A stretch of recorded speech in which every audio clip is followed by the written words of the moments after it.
নমস্কার বন্ধুরা, মাই সিম্পল লাইফে সবাইকে অনেক অনেক স্বাগত। সবাই কেমন আছো? আশা করি সবাই খুব ভালো আছো। তো আমিও ভালো আছি। তো এখন বাজে সকাল 7টা, আমার অনেকটা কাজই হয়ে গেছে। এখন ব্রাশ করছি, ব্রাশ করে তারপরে করবো রান্না। তো এখানে ব্রাশ করা হয়ে গেছে আমার, ব্রাশ করে তারপরে আমি রান্নাটাও করে নিয়েছি। তো এখানে মসুর ডাল করম চা দিয়ে বানালাম, আর বানালাম শুটকির তরকারি, ডাঁটা, আলু, বেগুন, তারপরে কাঁঠাল বিচি, আরও কী দিয়ে বানালাম এখানে শুটকির তরকারি। আর বানালাম পাট শাক। তো পাট শাকটাও আজকে আমি কাঁঠাল বিচি দিয়ে বানালাম। তো এদিকে আমার বর আর মেয়ে আর শ্বশুরমশাই খেতে বসেছে। তো ওদেরকে খাবার দিয়ে দিলাম, ওরা খাওয়া হয়ে যাওয়ার পর আমিও খেয়ে নিলাম। তো বাটা খেয়ে তারপরে পুকুর পাড়ে আসলাম এখানে। আজকে পুকুরটা একটু পরিষ্কার করবে, কারণ পুকুরের মধ্যে এতটা কচুরিপানা হয়েছে যে পুকুর থেকে মাছ ধরা সম্ভবই হচ্ছে না। এই যে দেখো, পুরো পুকুরটা একদম সবুজ হয়ে আছে। এটার মধ্যে মানে কচুরিপানা এত পরিমাণে, এটা আজকে একটু পরিষ্কার করবে। আর যে পুকুরের পাশে যে গাছগুলি আছে একটু একটু ডালগুলি কেটে দিচ্ছে। এই যে আমার বর গাছের মধ্যে উঠে ডালগুলি কাটছে পুকুরে। আর আমাদের পাশে এখানে আরেকটা পুকুর আছে, ওই পাশে আরেকটা আছে, 3টা পুকুর পাশাপাশি এখানে। পুকুরের পাশে গাছ থাকলে কী হয়, মানে গাছের যে পাতাগুলি পুকুরের মধ্যে পড়লে পুকুরের জলটা একদমই নষ্ট হয়ে যায়। আমাদের পুকুরের জলটাও তাই হলো, একদমই নষ্ট হয়ে গেছে জলটা। এটার মধ্যে মাছ থাকলে মানে ছাড়লেও এখন মাছ আর থাকছে না, মরে যাচ্ছে। এই যে দেখো জলটা কত নোংরা।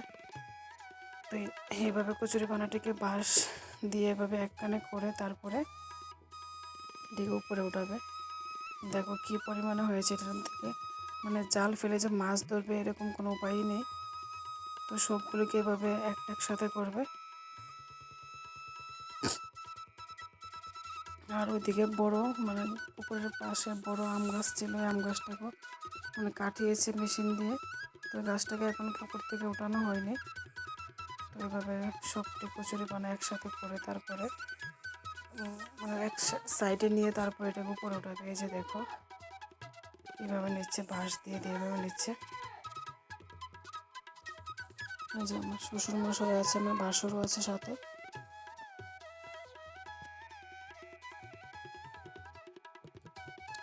আর জলটাও এত নোংরা হয়েছে কি, এটাকে এভাবে একসাথে করে তারপরে ভালো করে উপরে উঠে নেবে। আর পরিষ্কার করা হয়ে যাওয়ার পরে স্নান টান করে এখন যাব আমরা মেয়েকে নিয়ে একটু ডাক্তারের কাছে, কারণ মেয়ে বাড়িতে আসার পর থেকে শরীরটা ওর একদমই ভালো নেই। মানে বমি করছে, কিছু খেতেও চাইছে না, কিছু খাচ্ছেও না। তো এখন ওকে নিয়ে যাবো ডাক্তারের কাছে। তো বাড়িতে আসার পরে যখন একদিনের পর শরীরটা অসুস্থ ছিল, তো ওকে হসপিটালে দেখিয়েছিলাম, কিন্তু ওখান থেকে না শুধু মানে গ্যাসের ওষুধ আর বমির ওষুধ দিয়েছিল, ওটা খেয়েও কাজ হচ্ছে না। তো ভাবলাম যে আজকে একটা প্রাইভেট বাচ্চাদের ডাক্তার আসবে, ওখানে একবার একটু দেখিয়ে আনি। তো আজকে এখানেই নিয়ে যাব। তো আমি এদিকে রেডি হয়ে গেলাম, আমার বড় রেডি হয়ে গেল। তো মেয়ে ও রেডি করে দিলাম। ও বলছে ওর ব্যাগ নিয়ে যাবে। আমি বলছি ব্যাগ নিয়ে ডাক্তার কাছে যাওয়া যাবে না। বলছে না, আমি ব্যাগ নিয়ে যাব। তো এখন আমরা বেরিয়ে যাব। এই যে দেখো নিজে নিজে জুতো পরছে। ওকে বলছি ব্যাগটা রেখে, তো বলছে আমি নিয়ে যাব, এরকম করে কান্না করছিল। তো অনেক বুঝিয়ে টুঝিয়ে ওকে ব্যাগটা রাখলাম। তো এখন আমরা বেরিয়ে যাব। আর দেখো গ্রামের রাস্তাটা কত সুন্দর লাগছে দেখতে, চারিদিকে শুধু সবুজ আর সবুজ। আর আজকে রৌদ্রও নেই, মনে হচ্ছে যেন বৃষ্টি হবে, এরকম একটা ভাব, মেঘলা মেঘলা হয়ে আছে আকাশটা। খুবই ভালো লাগছিল।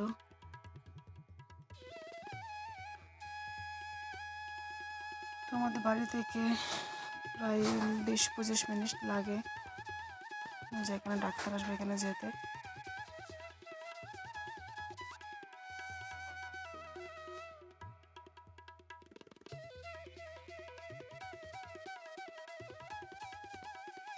আর গরমের দিনে বাইকের মধ্যে বসলে খুবই ভালো লাগে, এত হাওয়া লাগে, মানে খুবই ভালো লাগে।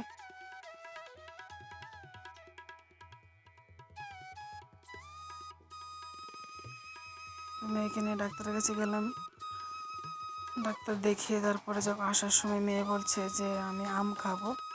তো এখানে আম নিতে গেলাম দোকানে। আর এখানে আম না এত দাম, কি বলবো, আমরা যেখানে থাকি এখানে এর অর্ধেক দাম। এখানে অনেকটাই আমের দাম, তো ওর জন্য আম নিয়ে নিলাম। দেখো কত সুন্দর কালারফুল আম, সবগুলি আম এক রকম না, আলাদা আলাদা, রেটও আলাদা আলাদা।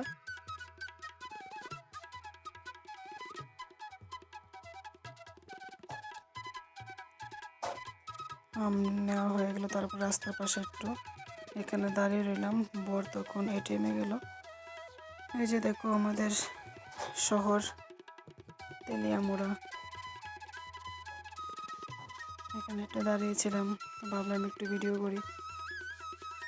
তো তারপর খিদে পেয়ে গেল। আমরা 2টোর সময় বেরিয়েছিলাম বাড়ি থেকে, সকালে খেয়েছিলাম আর দুপুরে কিছু খাওয়া হয়নি, তো ভাবলাম যে একটু টিফিন করে। আর অনেক দিন হয়ে গেল পুরি সবজি খাওয়া হয় না। আমরা যেখানে থাকি পুরি সবজিটা সেখানে পাওয়া যায় না, অন্য সবই পাওয়া যায় কিন্তু পুরি সবজিটা পাওয়া যায় না। তো অনেক দিন ধরে খাওয়া হয়নি, খুবই ইচ্ছা করছিল খাওয়ার জন্য, তো ভাবলাম যে আজকে খেয়ে যাই। তো এখানে দোকানে এসে বসলাম। দোকানের দাদাটা দিচ্ছে আমাদেরকে গরম গরম, একদম গরম গরম বেচে দিল। এখন অনেক দিন পর আজকে খাবো। মেয়েকে দিল কিন্তু ও খাইনি, ও শুধু মানে অর্ধেকটা পুরি খেয়েছিল আর খাইনি, বাকিটা আমরা দুজনে খেয়ে নিলাম। সবজিটাও মোটামুটি ভালোই হয়েছিল।